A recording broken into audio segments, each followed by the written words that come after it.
And if you want to know, got home in time to mow the yard today. Hey, Sarah, I need to catch up with you and find out how things are going since it's Thursdays with Leigh live and it's Q&A. And my new course, by the way, is activedominatethis.recession.com before I forget to tell y'all that. So now let me answer the questions that were submitted in advance. Anything you want to ask, you got me live for the next few minutes here. So let's rock and roll with the pre-submitted questions. I probably should get my reading glasses on, but hey, it's what you gonna do, medium-aged people. All right.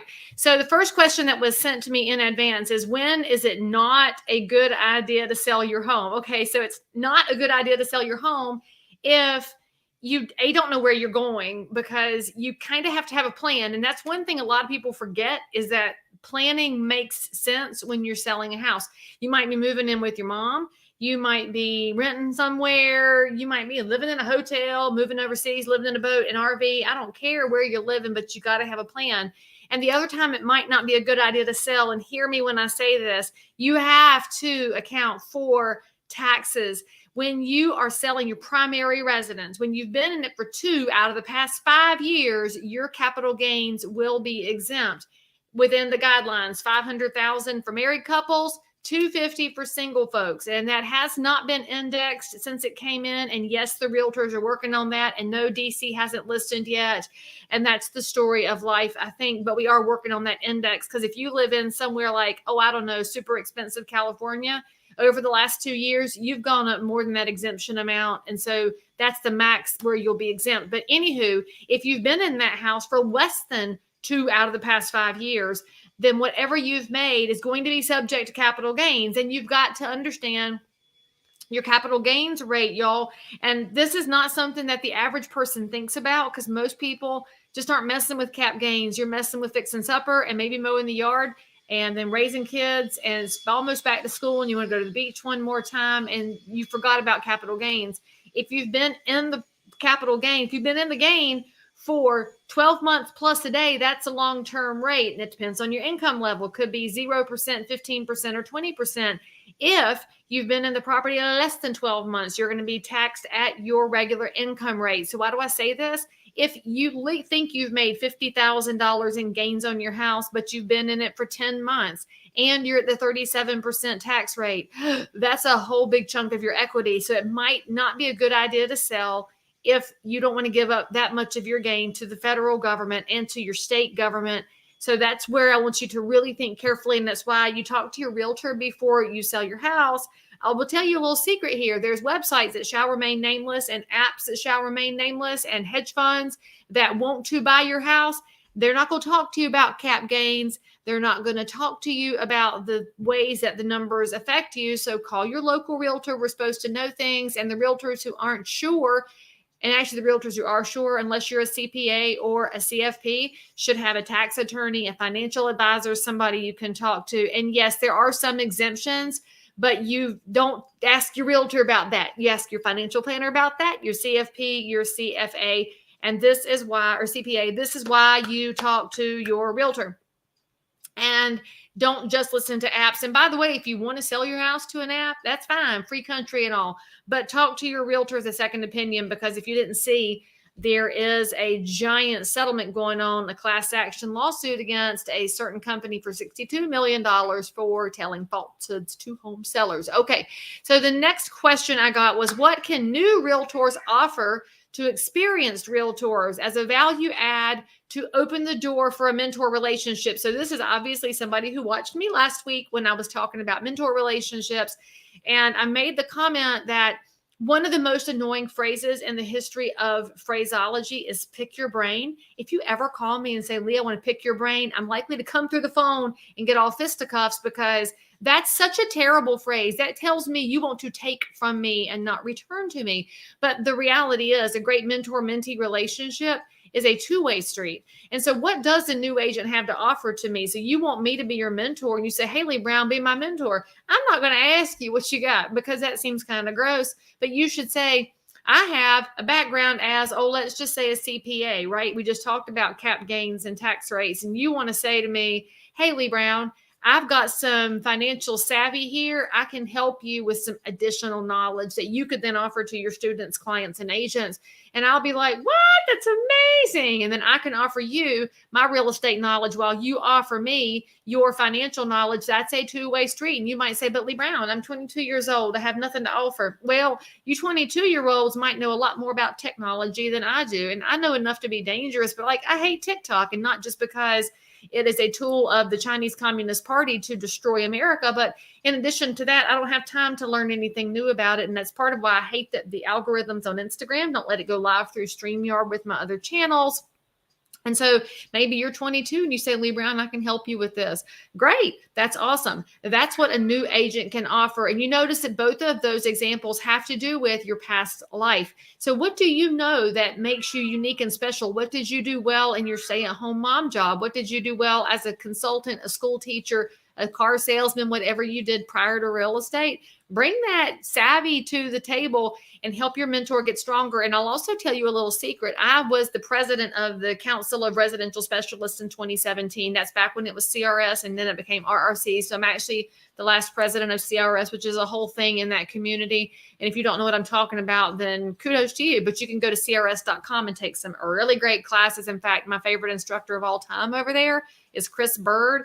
And Chris used to be an IRS investigator, but that doesn't make him scary and evil. It makes him really smart and insightful. And he has saved me more money on taxes and helped me give more information to my investor clients than anybody else I could ever have imagined. So I love his classes. He teaches for, again, the Council of Residential Specialists. Well, it's now the Residential Real Estate Council. But anyway, there was a reason I was telling y'all that. And I've totally forgotten what it was. And it was very pertinent to something. Oh, a couple of years ago, we said, hey, let's create some mentor-mentee relationships, because your average realtor who carries the CRS designation is age-wise older than other realtors. They're, more seasoned.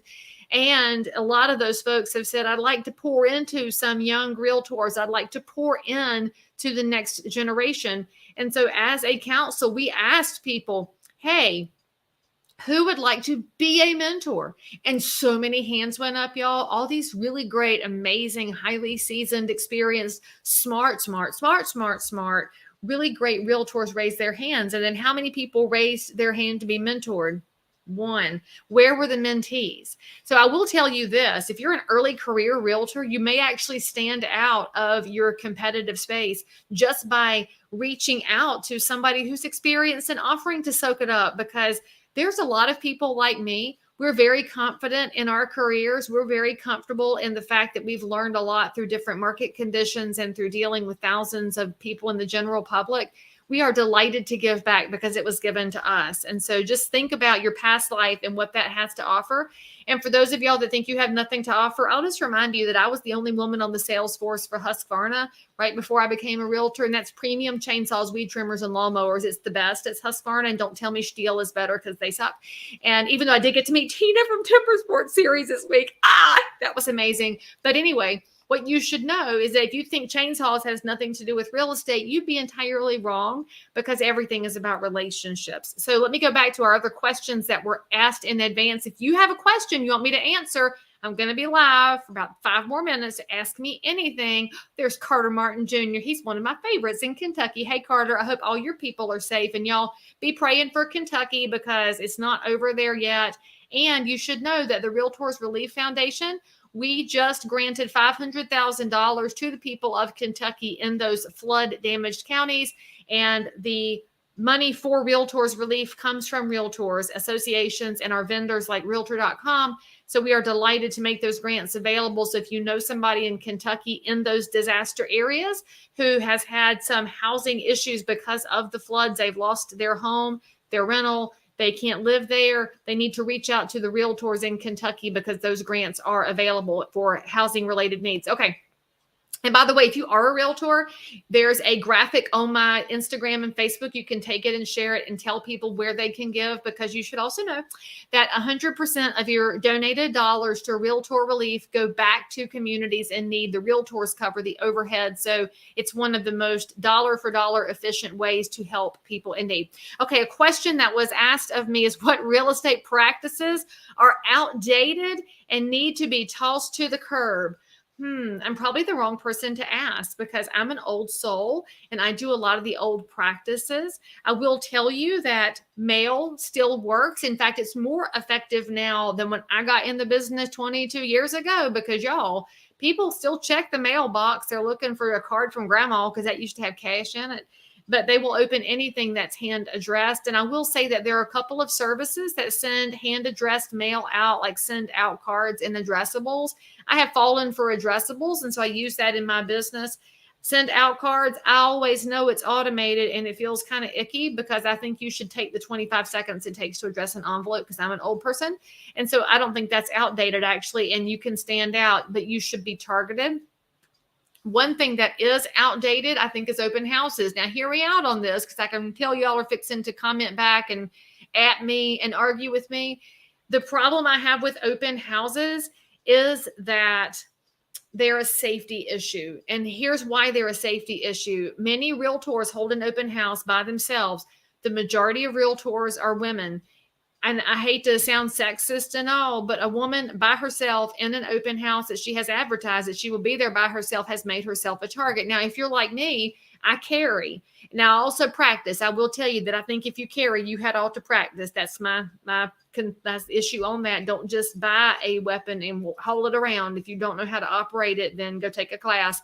But if you're going to have an open house as a woman, then you should have a lender there with you or a fellow realtor or a somebody so that you are not one person by yourself because that reduces your risk big time. The other risk, though, is to your sellers. And I want you to think about this. Many realtors don't explain to their sellers how much risk they have when the house is open to the general public and any rando can come walking in. Now, if the realtor knows about something legal like a restraining order, you can tell us, but then we have to figure out who is supposed to be restrained. And that's something that a realtor may not be able to do if the house has 35 people in it. But I want you to know this, houses have been cased in open houses. And if that seller comes home at night there and has some privacy issues or they have security concerns, you could be leaving the house, they come home, and then somebody who saw it earlier could be an issue. So I just want you to think about this. If you hold open houses, I will tell you, this is a truth. It benefits the realtor more than it benefits the homeowner because that's how buyers come into the house. Realtors love to talk to buyers. But with the internet, with videos, with drone and Matterport and dollhouse tours and everything else, most people can get a feel for the house without walking in it, and they can schedule with a realtor to make an appointment. And then we can check their ID and check their financial qualifications before we let them in. So there was a comment over here that realtor caravans are outdated. And I don't know, Ruth Ann, I kind of wish we went back to realtor caravans because you know what was good about realtor caravans? And I don't think they've reappeared in many places yet, to be honest, is that it built realtor relationships. Too many realtors get in fights over text and over email because nobody knows each other anymore and nobody shows up for classes. I'm going to tell y'all, you should be showing up for classes because in person is still better than being a Zoom person because y'all know how it is. You're not connected over Zoom. I know I'm your instructor. I can see some of y'all are kind of tiled in and some of y'all are doing this. You're over there in your rocking chair making me seasick. And most of y'all just cut your camera off so that you can go about your business. And you don't make connections that way. Your transactions in your market will be smoother if you know the other realtor. I have one that's closing tomorrow. The realtor and I are both messengers for people who didn't see eye to eye right at the first. But you know why it was easier to be nice to each other? Because he and I did a transaction together over a decade ago. And so we already know the other as a human. And a caravan can build that up. You put a bunch of realtors on a van, let them ride around and go look at houses. It's actually really good for realtors because that's how you get to know your product. And it's also good for your home sellers because they could get some positive feedback. So I don't think that they're outdated. I think they're just not utilized anymore because too many people don't use them. So I think you maybe should check that out. All right. So let's see. I like how Ruth says, I'm old, or I'll call you medium, honey. Because if you entered real estate near 60, you are so young in real estate ages because realtors don't retire. My dad did, but he's the odd one for retiring. Most realtors just roll around in the business forever. And who said steel is better than husky quality wise? It just says Facebook user. Whoever you are, you hid your name. You knew better. All right, let's see if there's any questions over here on the Instagrams. I see some commentaries. Let's see, nothing there that you've asked. If you have a question, now is your chance to ask it. And let me pop back over here. Oh, what am I supposed to say when I go door knocking? I love that question because I know a lot of realtors don't like to do door knocking. And first of all, you didn't do it before COVID because you were chicken. And second of all, you use COVID as an excuse for a lot of things. I'm pretty sure that for the rest of our natural lives, people are going to say that they're not doing something because of the COVID. And maybe they have it and maybe they don't. I don't know, but it's just kind of hilarious to me. But anyway, if you want to go knock on doors, and let's say you're in a mask heavy, COVID-y kind of area, you can always knock and then run backwards 25 feet on the sidewalk and just say hey to that person and say, hey, I'm a human. I'm a local realtor. I'm the one that sends you postcards and mail. You can say hey if you want to. Why do we act like it's so difficult? You don't have to stand there, be invited in, do a rainbow vacuum cleaner demonstration. Do y'all remember having a rainbow vacuum demonstration? I remember having one at my house. It was right after my daughter was born and I hadn't slept and I was trying to figure out how to breastfeed and she wasn't sleeping. And that was, of course, the best time for somebody to ask me about looking at a rainbow vacuum cleaner because I couldn't turn this person down. I was too tired. And then she proceeded to clean my lampshades. I can't forget that. I did not buy that rainbow vacuum cleaner. But I point this out because a lot of realtors think that's what door knocking is. You think that you're going to knock on the door, get invited inside, and have to do some kind of demonstration. Door knocking is about connecting a face and a human to a name in an incredibly crowded and competitive business. If you're in real estate, you know it's crowded and competitive. As my granddaddy used to say, you can't swing a dead cat without hitting the realtor. And he is right. Well, he was right. He's passed on now, but he'd still be more right now because we have the most realtors we've ever had. So you have to stand out in a crowded market. And I want to go back to this because sometimes those old practices seem outdated in a world of text and Facebook and Twitter and Instagram and TikTok. But can I ask how many of y'all have turned off one of those accounts? You've gotten tired of Facebook, Instagram, TikTok, or email. You probably do text, but you don't like it. Hey, what's up over there? And I want you to know that there's clients of yours that have turned it all off as well. They have turned off the news and they just don't know how to get reconnected. Be that connective piece, right? I mean, this is so good when you're a realtor to remember that you're like the little connective piece on, what was that toy? Oh, erector sets. Remember those little circles and you put the little stick in it and you could make like a whole tall thing? Maybe that's you. You're the little circle in the middle that connects the pieces. Door knocking does that. Calling people does that. Sending personal notes does that. Going to the ball field. I told y'all in my video this morning, I'm in the middle of marching band camp. My son just left the house again because they have evening sets on the football field. And I will tell you that this is the time. Whoops. Let me decline that phone call. I need to talk to her, but I'll have to call her in just one quick second.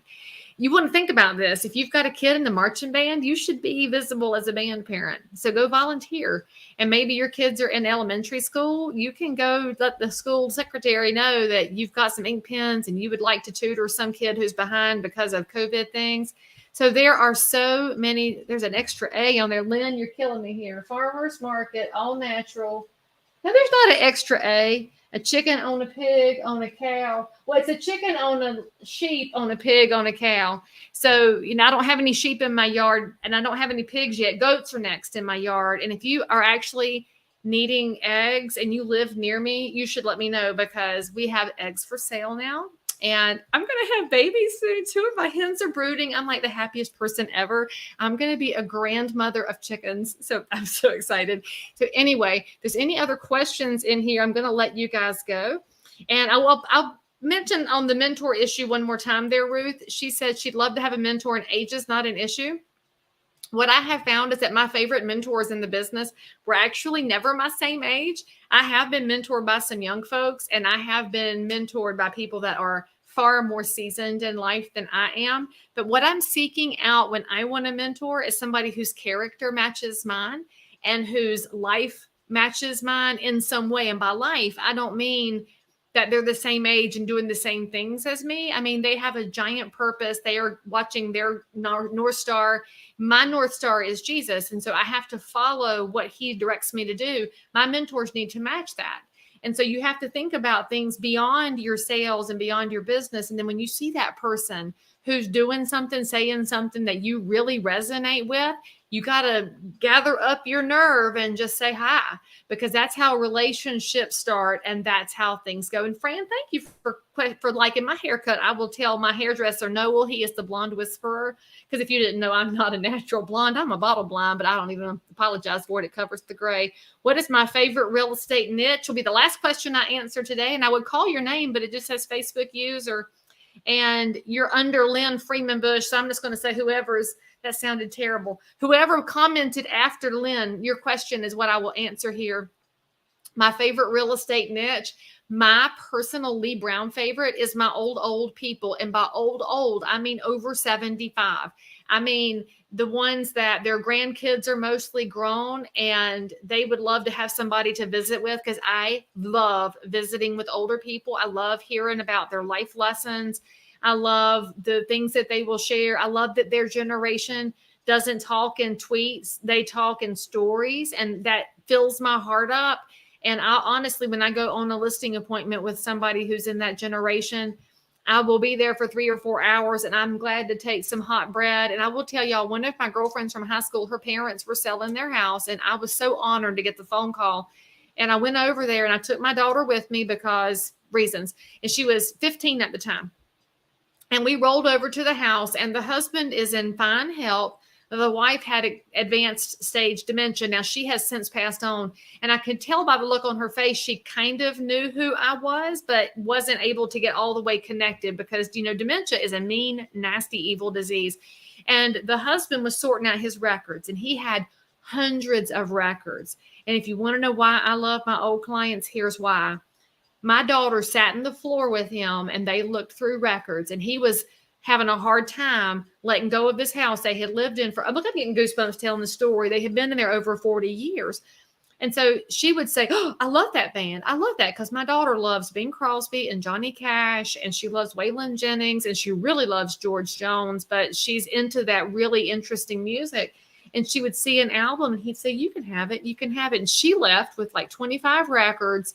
And he had this peace, knowing that one of his belongings that he had felt was worthless and being tossed out was instead being loved on by the next generation. So we got them moved to be near their daughter so she could look after them. And her mom has since passed, but she was able to be there a lot. And I handled the house. And if you want to know why I love my older people, it's that. It's the story is so much bigger than the house and the sale price and the commission. And it's not that I don't love luxury homes and first timers. I love every single group because there's a really cool thing about all of them. But that's my favorites. And you asked, I will just tell you though, your heart will tell you what your favorite niche is. Maybe you like investors because you love numbers. Maybe you like first timers because of that look of, when they finally achieve something they didn't think was ever going to happen. Maybe you love helping people that are in divorce because you can help them through that emotional hurricane. And once you figure out where you belong, lean into it, y'all. Too many realtors are being told they have to be all things to all people and that you should not be yourself because you'll alienate part of the market. But I'm just going to tell you a little secret. It's a very big world out there and a very big market. And if somebody doesn't like you because of who you are and what you believe, the beauty of a highly competitive and crowded space, there's somebody else that they can find to work with. So anyway, my new class is up. And I told y'all it's called DominateThisRecession.com. It's a 5-module class. It meant to be 4. And then it wound up with a bonus module because y'all know I keep talking. And it's got all the tips and tools to help you put a plan together to survive no matter what the market throws at you. Because I forgot to mention to y'all, one of the questions I received was a little bit of a smarty pants question. And it said, Leigh Brown, what is a recession? And I'm going to tell you, as somebody who took a lot of economics colleges with my business degree, a recession is 2 consecutive quarters of negative GDP growth. So we are in a recession. Now, what happens next? Nobody knows. Nobody has a crystal ball. The most important thing that you can do is pick up the phone, call people and say, hey, and then find out what they need and then figure out if there's a way for you to serve them. That being said, I love y'all. It's good to see you here on Thursdays Live. If you have a question for next week, send it to me in DMs and I'll call your name out if you want. And if you need to be anonymous because it's a secret question, I'll honor that too. And thanks for joining me over here on the Instagrams too, because I'm trying to make sure I find all of my friends with the way that social media works. And whatever you're doing out there, do it with excellence. And if you need me, you know where to find me. I'll see y'all next time.